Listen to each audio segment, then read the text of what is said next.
sẽ lắp một bóng đèn chập sáng ở ngoài hiên và một bóng đèn ở trong nhà sáng. Dây điện và dây cũng đã mua ở đây rồi.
Anh đang làm dây điện à?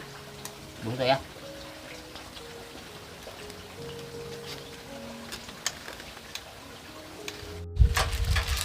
Hôm qua anh bảo em đi mua đồ điện dân dụng này thì anh lại quên không bảo em mua cái tô vít để về đây tháo vặn ốc cho nó dễ. Vâng. Hay bây giờ em đi mua cho anh nhé. Thôi em ạ, anh sử dụng bằng kéo cũng được. Anh sẽ lắp một cái bóng đèn ở phía bên trước cửa nhà mình và một cái bóng ở bên trong nhà cho nó sáng. Vâng, như vậy thì mình cũng thắp điện sáng từ trong nhà ra ngoài sân anh ạ. Em mua được cái chùm bóng này cũng đẹp đấy. Lát nữa thì anh sẽ trang trí ở ngay phía trước mặt hiên nhà mình ở đây luôn. Vâng.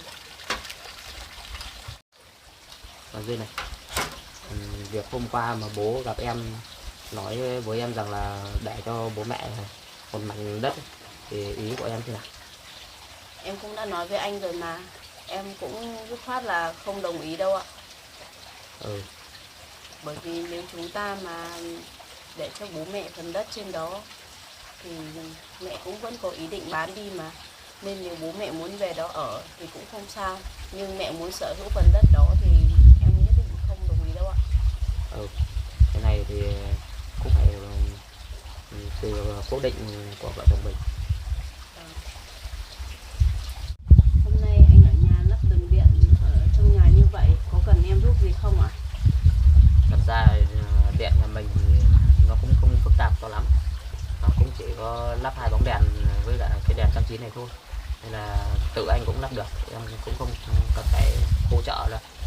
Vâng, vậy anh cứ ở nhà làm đi, em cũng tranh thủ đi thu hoạch một chút anh ạ. Dù sao thì em cũng không biết về điện mà. Vậy thôi, anh cứ làm đi nhé, em cũng tranh thủ đi luôn đây, để hôm nay em cũng thấy trời nắng á. Em lấy xe máy mà đi thôi. Thôi, em cứ đi bộ rồi tìm nông sản cũng sẽ dễ hơn. Có được không em? Được ạ, em đi đây.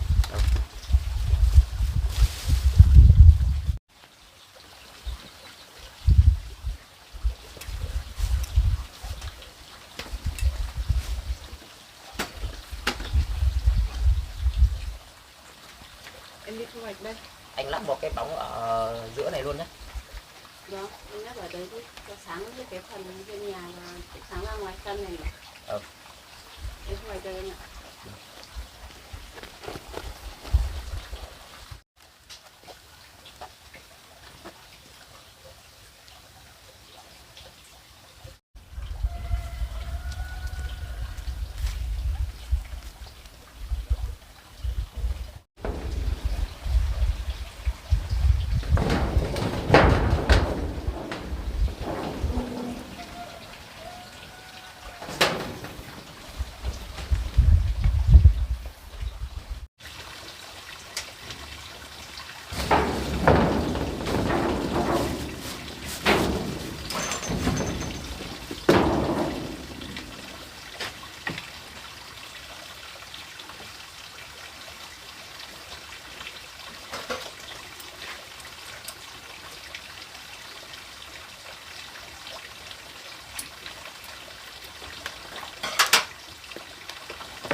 Mình sẽ làm một cái công tắc bật điện trong nhà và ở ngoài hiên.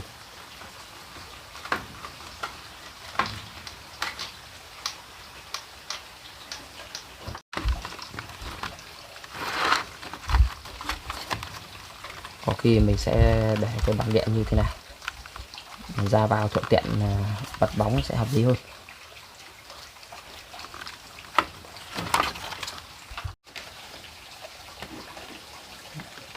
Bây giờ mình phải đi dòng dây điện tổng về đây đã, xong mình mới nối được thiết bị điện trong gia đình.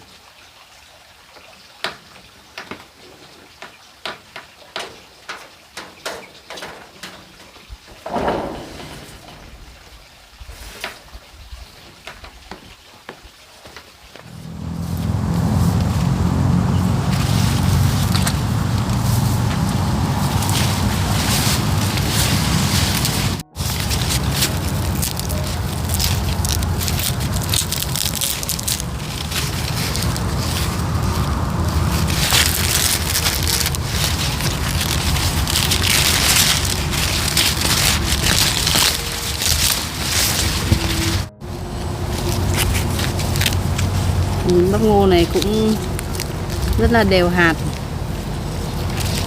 Mình sẽ chọn những bắp to nhất để mang ra chợ bán.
Bẻ được đầy củ rồi.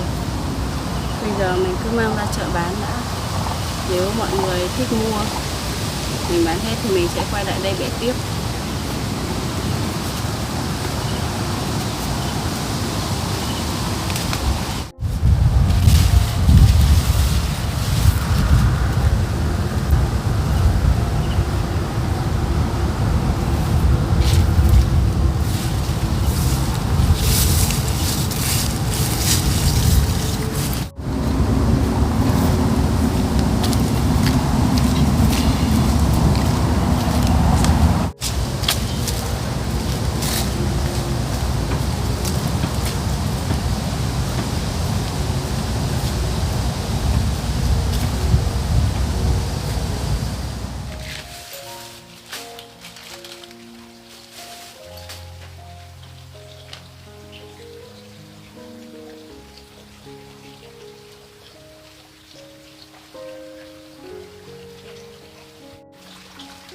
Đường điện ở trong nhà mình đã nối xong hết rồi.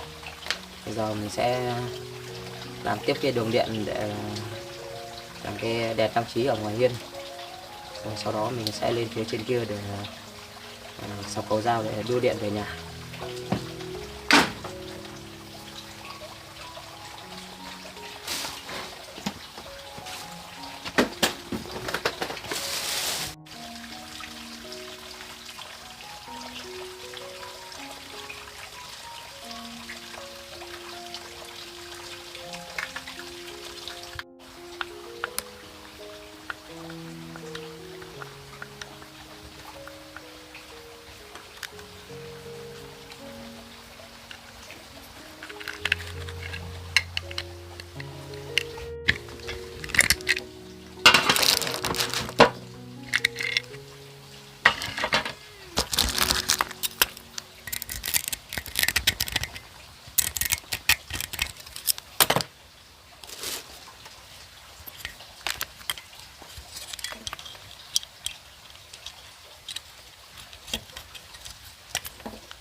Được rồi.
Nhìn những quả bóng đèn này cũng đẹp quá.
Phần này vẫn còn thừa nhiều bóng á. Mình sẽ dồn bớt bóng sang bên đầu bên kia mới được.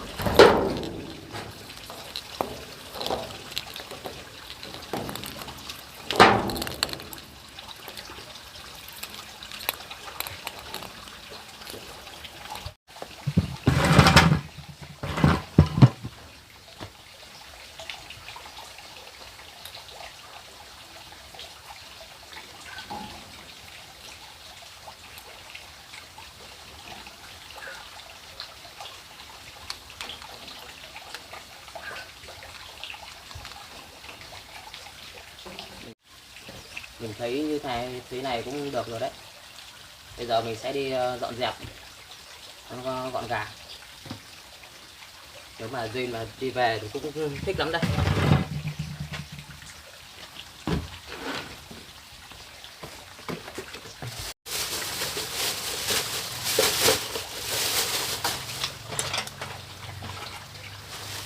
May là mình chỉ tìm thấy cây tô vít này.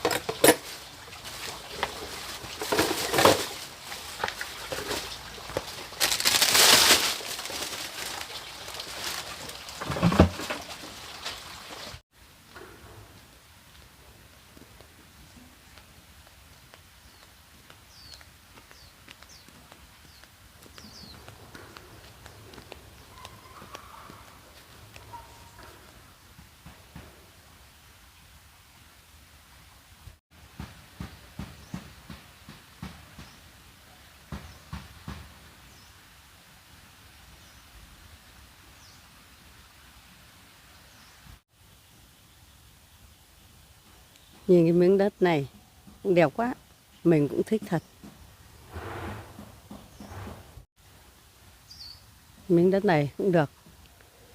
Mình làm thế nào mà thuyết phục được vợ chồng nhà Sung để mà mình lấy được miếng đất này. Nhưng hôm qua mình cũng đi thuê người, nhưng người ta lấy mức giá cao quá. Mà còn ông ấy nữa, mình đã nói thuyết phục Duyên để nói với chồng nó, mà ông ấy cũng không làm được, mà vẫn phải đến ân mình.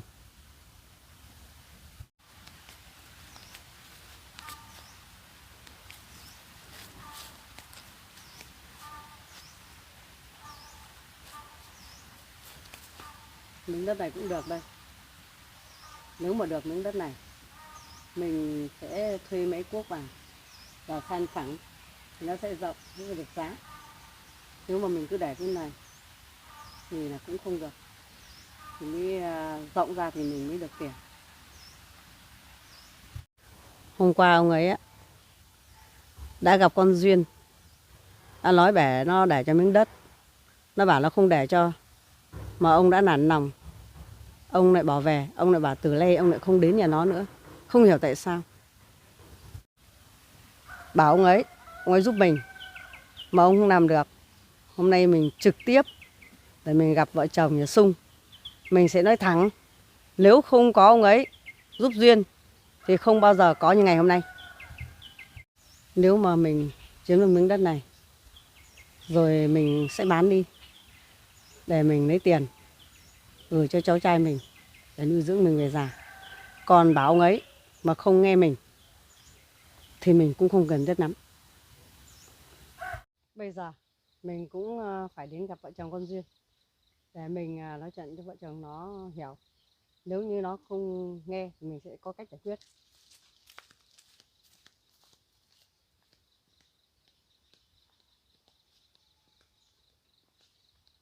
Mẹ lại tới đây làm gì vậy ạ? Đến để cần gặp các con. Nếu có chuyện gì thì con mời mẹ vào trong nhà đi. Thôi con ạ, đứng ở đây cho nó mát. Vâng. Có chuyện gì về mẹ? Tại sao mẹ lại không thể vào trong nhà con để mà nói chuyện được cả? Nhưng mà Duyên có ở nhà không con? Duyên đi thu hoạch rồi ạ. Vậy à? Cứ như hôm trước á, bố mẹ đã nói chuyện với các con rồi. Thì bố mẹ ở thuê ở ngoài thành phố ngoài kia thì nó cũng hơi đắt. Bây giờ bố mẹ muốn vào nói chuyện với các con để nhượng lại cho mẹ ít đất này để mẹ làm nhà để bố mẹ ở, để làm thêm trang trại con ạ. Nhưng mà vợ chồng con không đồng ý đâu mẹ. Mẹ hãy thông cảm cho con. Như hôm trước thì vợ chồng con cũng đã nói chuyện với cả bố mẹ rồi đấy ạ. Nếu mà bố mẹ vẫn muốn tới đây ở và dựng gian nhà và mở rộng trang trại thì bố mẹ cứ đến đây làm thôi ạ. Vợ chồng con cũng không ngăn cản gì đâu. Cũng không được đâu con ạ. Tốt nhất là các con cứ cho mẹ sở hữu một miếng đất này để bố mẹ ở. Còn bố mẹ không muốn ở chung với các con đâu. Thì con có bảo là bố mẹ ở chung với các con đâu. Thì bố mẹ vẫn ở trên mảnh đất này cơ mà. Bố mẹ muốn tự do để sở hữu một miếng đất của bố mẹ riêng thôi con ạ. Nói tóm lại là bố mẹ đang muốn có quyền sở hữu đất riêng của vợ chồng con ở phía trên này phải không ạ? Đúng đấy con ạ. Mẹ không hiểu bây giờ bố mẹ lại nghĩ gì nữa. Bây giờ mẹ chỉ nghĩ này này. Khu vườn này của con rất là rộng rồi, thoải mái rồi. Mẹ chỉ muốn các con cắt cho mẹ từ đây mà lấy lên trên góc trên kia thôi con ạ. Ý là của mẹ là muốn hết toàn bộ cái mảnh vườn này của con ạ? Từ đây cắt lên trên kia. Còn các con kia vẫn là rất rộng rồi. Thôi nhượng lại cho bố mẹ đi con ạ. Mẹ làm như vậy vợ chồng con cũng khó nghĩ quá. Thôi, con cũng không cần phải khó nghĩ đâu con ạ. Bây giờ nói chuyện đơn giản như này thôi. Trước kia Duyên á thì cũng gặp khó khăn, bố con cũng giúp đỡ.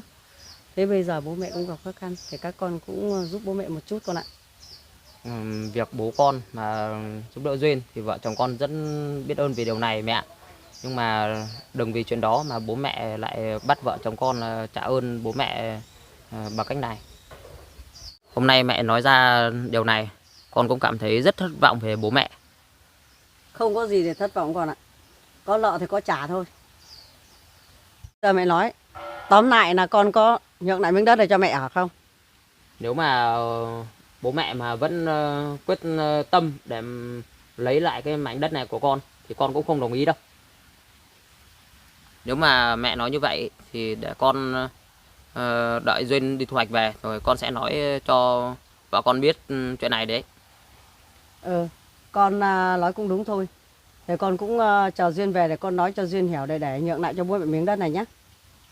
Nếu bây giờ vợ chồng con không chuyển nhượng lại cho bố mẹ cái mảnh đất này thì bố mẹ sẽ tính sao ạ? Cậu là một người vô ơn. Trước kia chồng tôi á đã giúp con Duyên vất vả rồi. Thế bây giờ vợ chồng cậu là phải giúp chúng tôi để chúng tôi về đây để chúng tôi ở. Thế nhưng cậu lại bảo là cứ về đây để làm nhà làm cửa ở đây thì tôi khác nào tôi đi ở nhờ nhà cậu nữa. Cậu bây giờ muốn chúng tôi phải phụ thuộc cậu sao? Tôi nói cho bà biết này, vợ chồng bà cũng chỉ là bố mẹ nuôi của Duyên thôi, nên là tôi tôn trọng, tôi gọi bà bằng mẹ thôi. Còn chứ bà không có quyền gì mà bà tới đây mà đòi đất của gia đình tôi cả. Cậu không coi chúng tôi là đố là mẹ của cậu nữa. Chính bà bây giờ bà đến đây bà bắt ép vợ chồng tôi để chuyển nhượng lại cái mảnh đất này cho bà. Bà nghĩ thế mà được à? Thế nếu không có chồng tôi cứu con Duyên thì không bao giờ có như miếng đất như ngày hôm nay. Bà nói vậy là hơi quá với vợ chồng tôi rồi đấy. Tôi nói được đấy. Tao à? Sung à? Cô ạ, Cháu ơi. hai người có chuyện gì mà nói nhau to vậy ạ? Tao này, thật ra bà ấy muốn vợ chồng tôi trả ơn là việc trước kia mà chồng bà ấy đã giúp đỡ Duyên lúc cô ấy đang gặp hoàn cảnh khó khăn, mà bây giờ bà ấy muốn vợ chồng tôi chuyển toàn bộ cái mảnh đất phía trên vườn này của tôi cho bà ấy sử dụng đấy. Lại còn có chuyện đó nữa à? Đúng rồi đấy. Cô à, cháu cũng vừa mới tới đây thôi, cháu cũng không biết đầu đuôi câu chuyện nó như thế nào. Nhưng mà theo như lời Sung nói ấy, thì cái yêu cầu của cô đưa ra thì nó quá là vô lý á. Cháu ạ, không có gì để vô lý cả. Cô thấy quá bình thường luôn. Trước kia là Duyên đang gặp khó khăn, chồng tôi đã giúp đỡ Duyên. Đến bây giờ vợ chồng tôi khó khăn, tôi cũng bảo là nhượng lại ít đất cho chúng tôi. Thế nhưng mà Sung không nghe cháu ạ. Nhưng mà cháu cũng thấy vợ chồng Sung bảo là cho cô đến đây để dựng nhà ở đây và mở rộng trang trại rồi. Nhưng cớ tại sao cô lại đòi miếng đất riêng cho mình ạ? Cô là cô muốn tự do, chứ cô không muốn phụ thuộc vào vợ chồng nhà Sung. Tao thấy bà ấy nói như vậy có được không ạ? Đấy cô ạ, vợ chồng Sung đã giúp đỡ cô nhiệt tình như thế rồi mà bây giờ cô vẫn còn đòi miếng đất nữa hơn nữa. Đây không phải việc của cậu, việc gia đình nhà tôi, cậu đi đi. Thôi em Tao ạ, đây là việc của tôi với cả bà ấy. Tôi mời anh vào trong nhà đi, sau khi tôi giải quyết xong công việc thì chúng ta sẽ ngồi nói chuyện. Thế thì thôi cậu cứ giải quyết công việc đi, tôi vào trong nhà tôi ngồi đợi cậu. Vâng ạ. Anh hãy thông cảm cho tôi nhé. Tôi cũng rất thất vọng về bà đấy. Tại sao cậu lại nói là thất vọng với chúng tôi? Đáng cậu phải xấu hổ với tôi, cậu không để cho chúng tôi mới là đúng không? Bây giờ vợ chồng tôi cũng đã giúp đỡ bà đến đây ở và làm nhà, mở rộng trang trại. Bà lại còn muốn hẳn một mảnh đất riêng cho bà hay sao? Cậu nói ra cái câu này thì cậu không xấu hổ sao?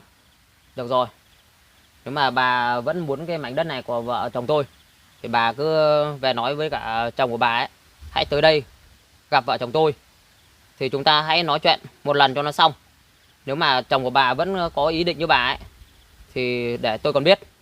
Vợ chồng tôi đã thống nhất với nhau rồi. Bây giờ chỉ cần một mình tôi thôi, chứ không cần phải ông ấy tới.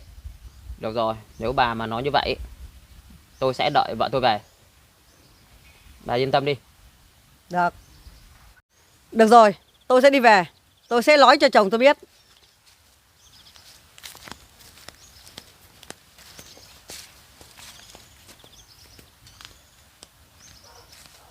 Tại sao bây giờ vợ chồng bà ấy lại còn muốn vợ chồng mình trả ơn bằng cách chuyển nhượng toàn bộ cái mảnh đất này cho bà ấy là thế nào nhỉ? Bà ta thật là vô lý. Nhưng mà mình không bao giờ đáp ứng yêu cầu của bà ấy đâu. Vợ chồng mình cũng đã giúp đỡ vợ chồng bà ấy cũng rất nhiều rồi. Bây giờ bà ấy lại muốn tới đây để kể công hay sao? Thôi, bây giờ anh Tao cũng đang đợi mình ở nhà, cũng đợi lâu rồi đấy. Mình cũng phải về đó.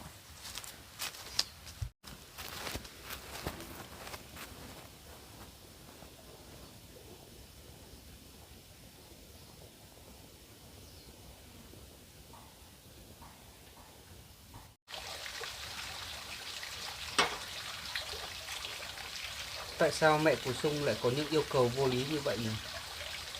Tí nữa cậu Sung về mình phải hỏi cậu ấy cho rõ mới được. À đây, cậu Sung cũng về đây rồi, để mình hỏi cậu ấy cho rõ xem nào. Cậu Sung à?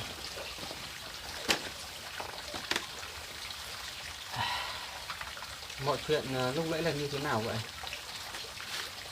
Thế mệt mỏi quá anh Tao. Tôi cũng không hiểu tại sao bà ta lại yêu cầu vợ chồng tôi phải trả ơn như vậy đấy. Tôi cũng không biết tại sao bà ấy lại có những yêu cầu vô lý với lại chồng cậu như vậy. Nhưng mà thôi, cái chuyện của gia đình cậu thì gia đình cậu tự giải quyết đấy. Vâng, anh uống nước đi ạ.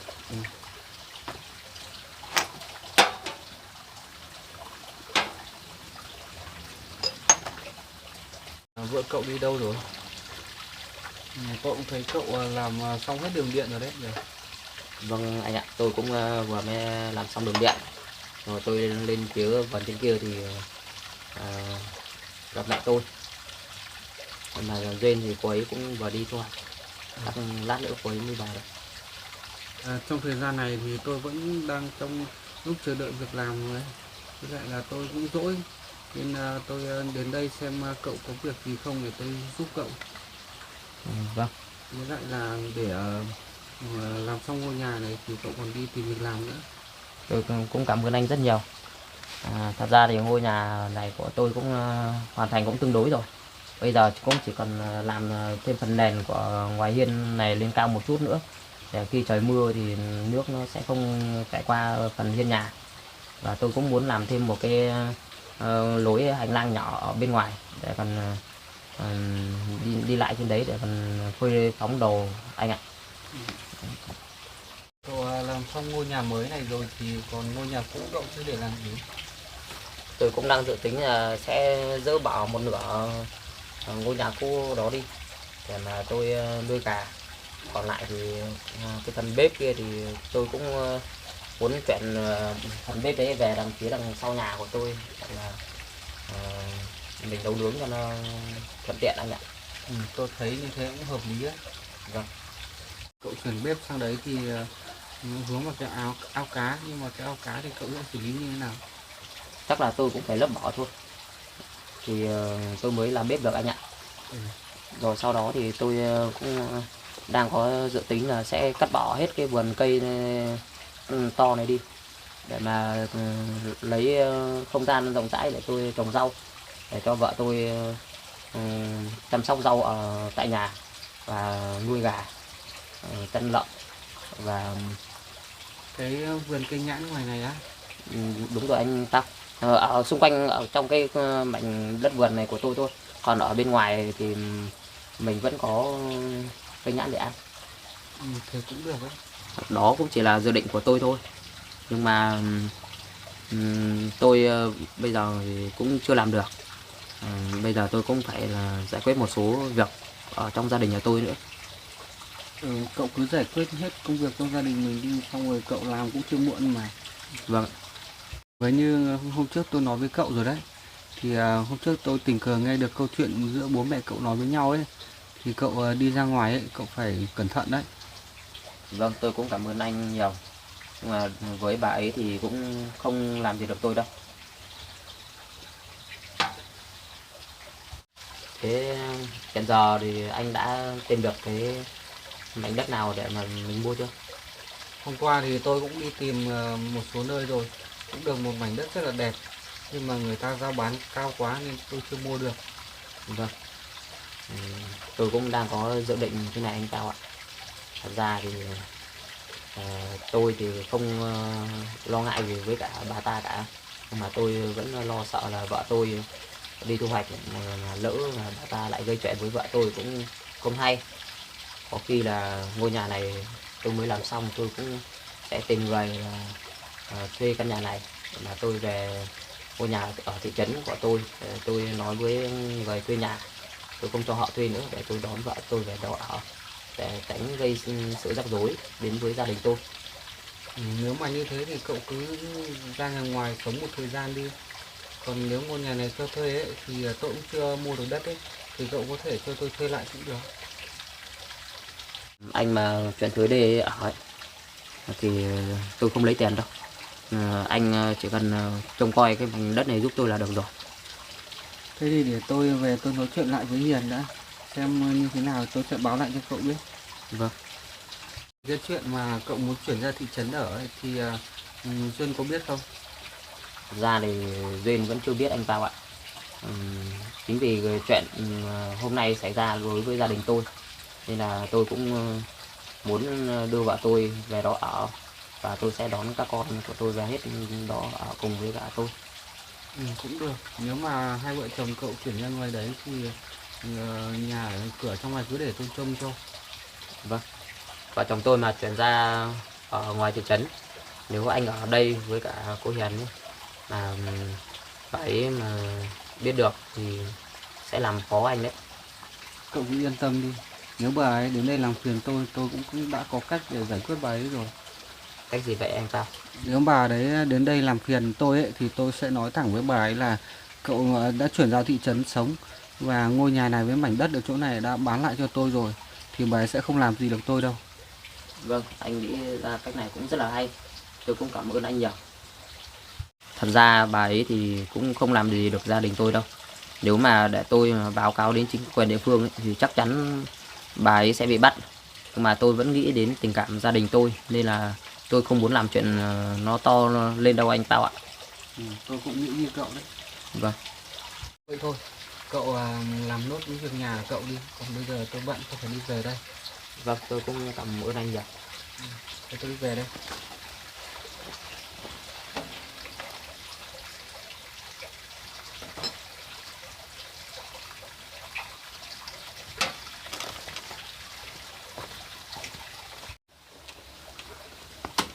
Anh về cẩn thận nhé.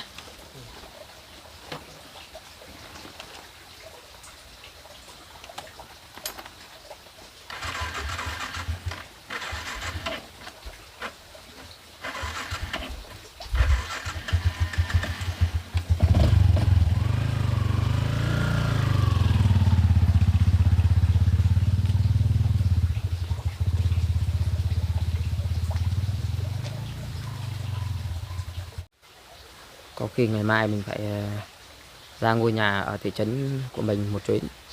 Mình sẽ nói chuyện với họ là mình sẽ không cho họ thuê nhà ở đó nữa. Rồi mình sẽ đón vợ và con của mình về đó ở.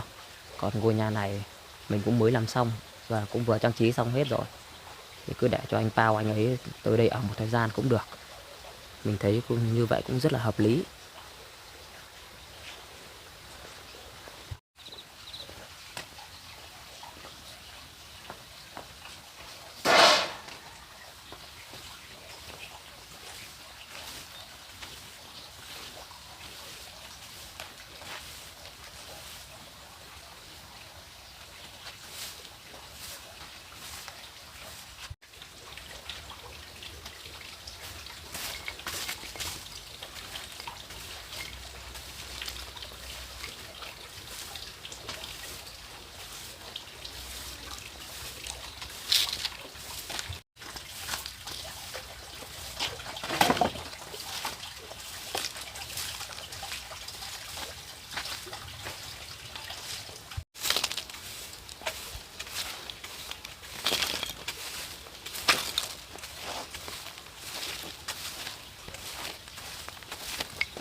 Ô, bắt điện à gì?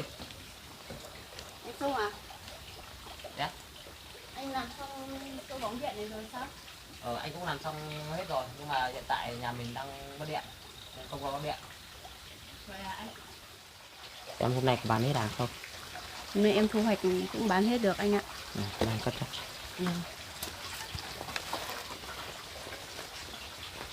Nhìn anh trang trí đèn xung quanh nhà như này cũng đẹp quá. Tiếc mỗi là lại mất điện. Tôi không sao. Chắc một lát nữa thì cũng có điện thôi. Vâng. Vậy khi nào có điện thì chúng ta sẽ thắp sáng ngôi nhà này lên. Chắc cũng sẽ đẹp lắm anh nhỉ? Em ngồi xuống đây đi. Vâng.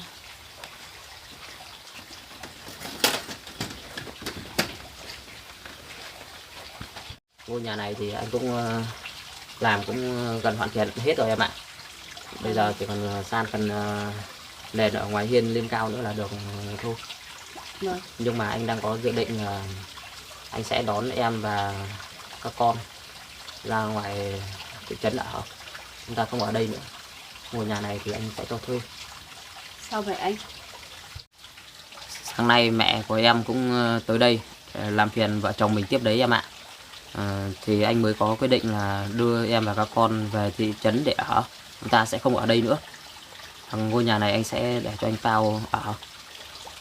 Vậy sao? Thế mẹ tới đây mẹ đã nói gì thế anh? Bà ấy nói với anh rằng là muốn chúng ta trả ơn trước kia bố của em là giúp em, nên bà ấy muốn vợ chồng mình chuyển nhượng lại cái mảnh đất ở phía trên kia cho vợ chồng bà ấy ở. Mẹ có chuyện đó nữa sao ạ? Đúng rồi em. Thế hôm nay mẹ tới đây có bố đi cùng không anh? Không em, chỉ có một mình bà ấy thôi. Và anh còn cãi lộn với cả bà ấy đấy. Mẹ có chuyện đó nữa à? Ừ.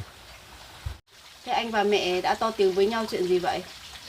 Bà ấy nói với anh là kẻ vô ơn, và bà ấy yêu cầu vợ chồng mình trả ơn một mảnh đất ở trên kia cho vợ chồng bà ấy, nên là anh cũng không đồng ý, nên anh với bà ấy nói nhau đấy. Mẹ còn muốn chúng ta trả ơn bằng cả mảnh đất phía trên kia nữa cơ ạ? Đúng rồi em. Như vậy thì chúng ta không thể đồng ý được đâu anh ạ. Chuyện đó hoàn toàn rất là vô lý ạ. Tại sao bây giờ bố mẹ lại trở nên nổi lòng tham đến như vậy anh nhỉ? Anh cũng không biết được em ạ.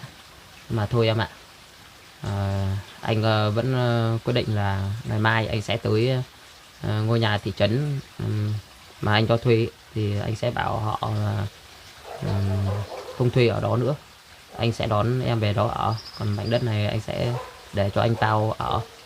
Thì bà ấy mới không làm được gì đến vợ chồng mình. Em cảm thấy buồn quá anh ạ. Anh cũng vậy. Thôi không sao đâu em ạ. Chúng ta vẫn còn có ngôi nhà ở ngoài thị trấn mà. Bây giờ em vừa đi thu hoạch về cũng mệt mỏi, và em vào trong nhà nghỉ ngơi đi. Vâng.